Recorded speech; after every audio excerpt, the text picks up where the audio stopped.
Assalamualaikum warahmatullahi wabarakatuh. Perkenalkan, nama saya Maulida Sakira Nasution, semester 3B, Prodi PGSD, NPM 211434098, mata kuliah Pengelolaan Pendidikan, dosen pengampu Ibu Sutarini SPD MPD.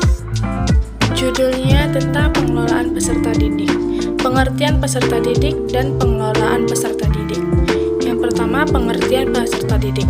Secara umum, anak didik adalah setiap orang yang menerima pengaruh dari seseorang atau sekelompok orang yang menjalankan kegiatan pendidikan. Selanjutnya, pengertian pengelolaan peserta didik. Pengelolaan peserta didik merupakan layanan yang memusatkan perhatian pada pengaturan, pengawasan, dan layanan siswa di kelas dan di luar kelas seperti pengenalan atau orientasi, pendaftaran, layanan individual, pengembangan keseluruhan, kemampuan, minat, kebutuhan sampai ia matang di sekolah.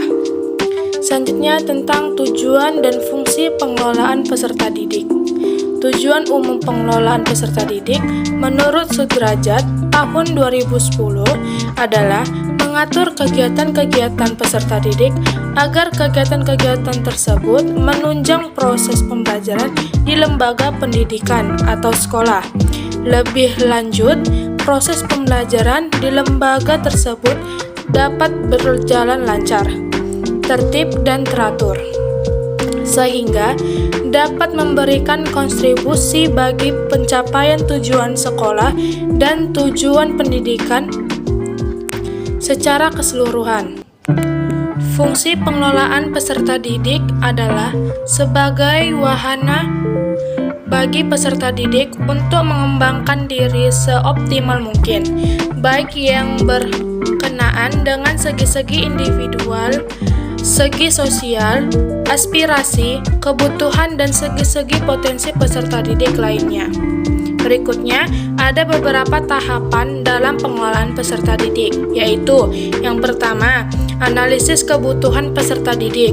Kedua, rekrutmen peserta didik. Ketiga, seleksi peserta didik. Keempat, orientasi calon peserta didik. Kelima, penempatan peserta didik. Keenam, pembinaan dan perkembangan peserta didik. Ketujuh, pencatatan dan pelaporan kemajuan peserta didik. Dan yang kedelapan, kelulusan dan alumni. Selanjutnya tentang dasar hukum pengelolaan peserta didik.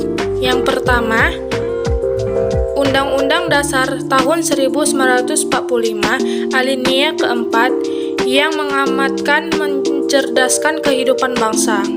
Yang kedua, batang tubuh Undang-Undang Dasar 1945 pasal 31 ayat 1-5 tentang hak dan kewajiban warga negara.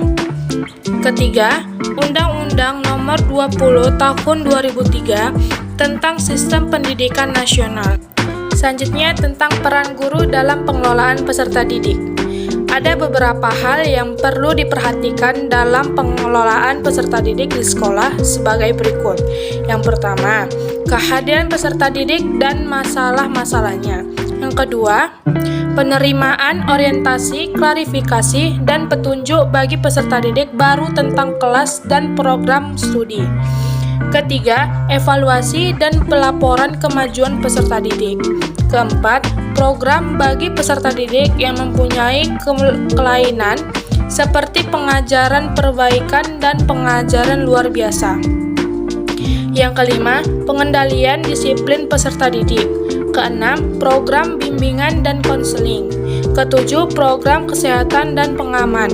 Dan yang kedelapan, penyesuaian pribadi, sosial, dan emosional peserta didik.